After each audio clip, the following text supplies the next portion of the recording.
அவன் 1000 வேலை செஞ்சுக்கிட்டு இருக்கான். அறிவியல் கண்டுபிடிப்புகள் இப்படிதான். சயின்டிஸ்டுக்கெல்லாம் யாரும் சோறு போடுறது அப்படின்னு. அவன் ஊர் நாடுக்கு போ, பயிரிடு, பனைமரம் வளர்க்கணும், ஆடு மாடி கோழி வளர்க்கணும் அப்படின்ட்டு. இப்ப ஊரு அப்படின்னு போனா ஊர்ல இருக்கக்கூடிய கிராமப்புற பகுதிகளில் இது மட்டும் தான் தொழிலா? அங்க போனாலே என்ன கேள்வி? உன்னெல்லாம் உங்க அப்பா படிக்க வைக்கிறானா யூபிஎஸ்சி டிஎன்பிஎஸ்சி அப்படிங்கறதானே என் கேள்வி.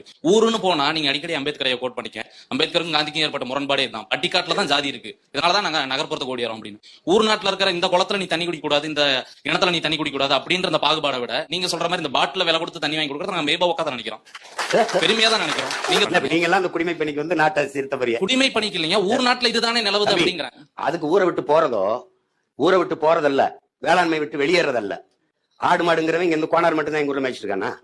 வேளாண்மை ஒரு குறிப்பிட்ட சாதி மட்டும் தான் செய்யுதா? அப்ப படிச்சா அவனுக்கு பசிக்குமா பசிக்காதா? நீ என்ன பண்ணி? எனக்கு நிலம் இல்லையே, நான் வேலை செய்யறதுக்கு எனக்கு நீரும் நிலமும் இல்லையே. எனக்கும் தேவைதான் என் ஊர் பச்சையாவும் பசுமையாவும் இருக்கணும். நிலம் இல்ல, ஏன் நீ அவனை இழிவா பேசுற? நிலம் இல்ல, நீ அந்த நிலத்துல வேலை செய்யறவன் இழிவா பேசுற?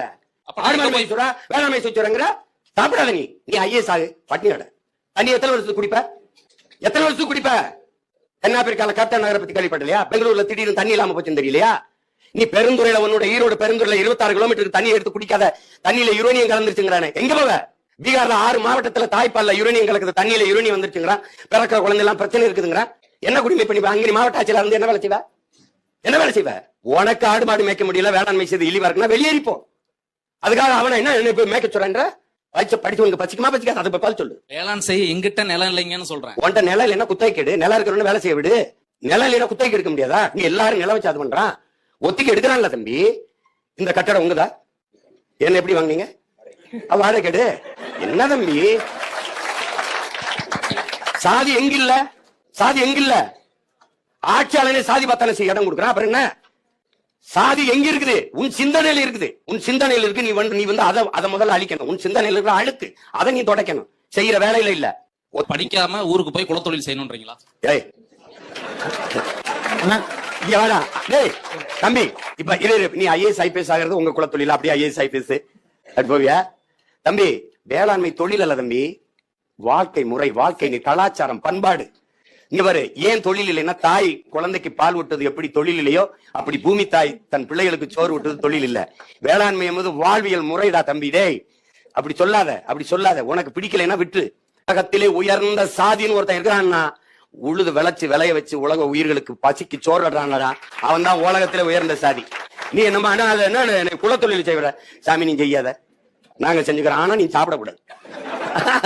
ஒரு செல்வந்தர் அம்மா வந்து என்கிட்ட பிரிஸ்கிரிப்ஷன் வாங்கியிருக்காங்க. அவங்க ரெகுலராக என்கிட்ட ஃபாலோ பண்ணியிருக்காங்க. கொஞ்சம் கோடீஸ்வரன். அந்த அம்மா பிரிஸ்கிரிப்ஷன் எழுதும் போதே, சார் எனக்கு சரியாயிடுச்சு, ஒரே ஒரு ரெக்வஸ்ட் பண்றேன். வீட்டில் வேலை பார்த்த ஒரு ஐயா வந்து வெளியில இருக்காங்க, ஐயாட்ட காசு இருக்கான்னு தெரியல, நான் ஒரு கூடையோட நிக்கிறாரு, அவரை வந்து நீங்க ட்ரீட்மெண்ட் பாருங்க, காசு வாங்காதீங்க, நான் வந்து அவங்களுக்கு பே பண்ணிடுறேன் ஃபுல்லா. சரிம்மா அப்படின்னு சொன்னோன்னே கதவை திறக்கிறாங்க. அந்த அம்மா வந்து கதவை திறந்து, வெளியா வேமா வா போயிடுவார் வா அப்படின்னு. சரி, நான் அப்படியே உட்காந்துருக்கேன் அந்த இதுல கன்சல்டிங். அப்படியே உள்ள வந்தோடனே டக்குன்னு என்னை வந்து வீட்டுல வந்து அப்பா வந்து குமரான்னு கூப்பிடுவார், குமரேசன், ஆனா குமரான்னு கூப்பிடுவார். அப்ப டக்குன்னு, டே குமரா, அம்மா காலில் விழுடா அப்படின்னு. அது எங்க அப்பா வந்து இந்த சாப்பாடு எடுத்துட்டு வந்திருக்காரு. அன்னைக்கு அந்த ஒரு நல்ல தருணம் வந்து எனக்கு வாழ்க்கையிலே மறக்க முடியாத ஒரு மிகப்பெரிய தருணம். அந்த அம்மா சொன்னது, அந்த அம்மா வீட்டுல வேலை பார்த்தது எங்க அப்பா 30 வருஷத்துக்கு முன்னாடி.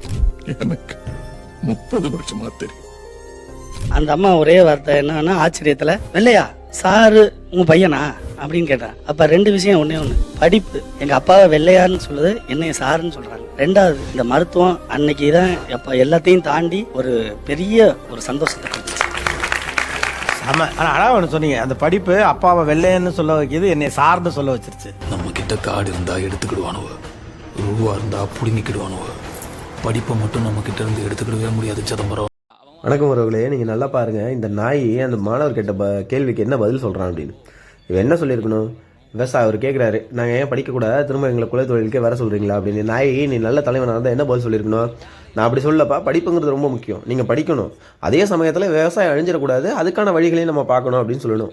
அவன் அது மிரட்டுற மாதிரி, டேய் நீ என்னடா உன்னுடைய குலத்தொழில் ஐஏஎஸ்டா, நீ என்னடா சாப்பிடாம இருடா, ஏடா நாயை மூலையில் உட்காந்துரு பிச்சை எடுக்கிற மொன்ன நாயை, திரள் திருட்டிட்டு குடும்பத்தை நடத்துகிற மொன்ன நாயை, நீ எல்லாம் பேசுகிறதுக்கு தகுதியான ஆளாடாத, நீ பேசுகிறதுக்கு தகுதியான ஆளா? ஓசி சோறு கெட்ட வார்த்தை வருதுங்க இவனை பற்றி பேசினாவே, மானங்கெட்ட நாய்.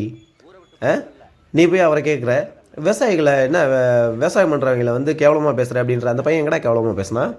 என்கிட்ட நிலம் இல்லை, நான் விவசாயம் பண்ணுறது, என்கிட்ட நிலம் இல்லை, குத்தகை எடு. உன்னைய மாதிரி ஓசி சோறு தின்றவன் குத்தகை சீக்கிரமாக எடுத்துடலாம், ஈஸியாக எடுத்துடலாம்டா திரள் திருட்டிக்கிட்டு.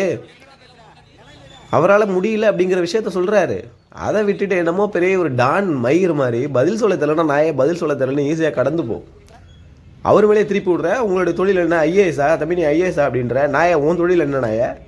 உன் தொழில் அரசியல் பண்ணுறதா, இல்லை திருநெல்வேலி திரட்டிட்டு திங்கிறதா, இல்லை நடிகைகளோட கூத்தடிக்கிறதா, பொம்பளை பிடிக்கியா இருக்கிறதா?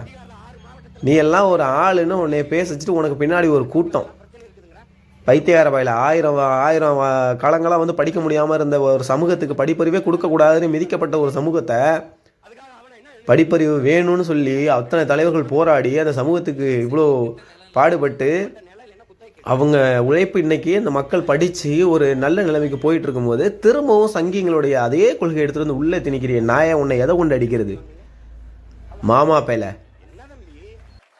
உனக்கு அவ்வளோ அக்கறை புண்ணாக்கு இருக்குன்னா உங்ககிட்ட பசங்க இருக்காங்களா, உன் பிள்ளைங்களை கொண்டுட்டு போய் வயலில் கட்டி சேரடி உழவடிச்சு நாற்று நடு விவசாயம் பண்ணு, எல்லா பிடுங்குற வேலைக்கு நீ பாரு. நீ ஏன் மற்றவங்க மேலே திணிக்கிற? நீ என்ன கலெக்டர் என்ன? உன் குலை தொழிலான்றன? உன்னுடைய தொழில் என்ன? கேட்குற கேள்வி என்ன? நீ சொல்கிற பதில் என்ன? நீ எல்லாம் ஒரு அரசியல் தலைவன். நீ பொறுக்கிடா. நீ பொம்பளை பொறுக்கி. உனக்கு எப்படி வந்து மற்றவங்களுடைய வழி தெரியும்? திரளை திருட்டிட்டு குடும்பத்தை மட்டும் நடத்தினா போதும்னு நினைக்கிற நாய் நீனு. உனக்கு எப்படி தெரியும்? பின்வரக்கூடிய காணொலியை பார்த்தா இந்த நாய்க்கு தெரியும் படிப்பு எவ்வளவு முக்கியம் அப்படிங்கிறது. கேடு கட்ட இவனை பற்றி பேசுகிறதே நம்ம அவமானம்னு நினைக்கிறோங்க. ஏன்னா இவன் அரசுடைய வளர்ப்பு பிள்ளை, சங்கிப்பைய.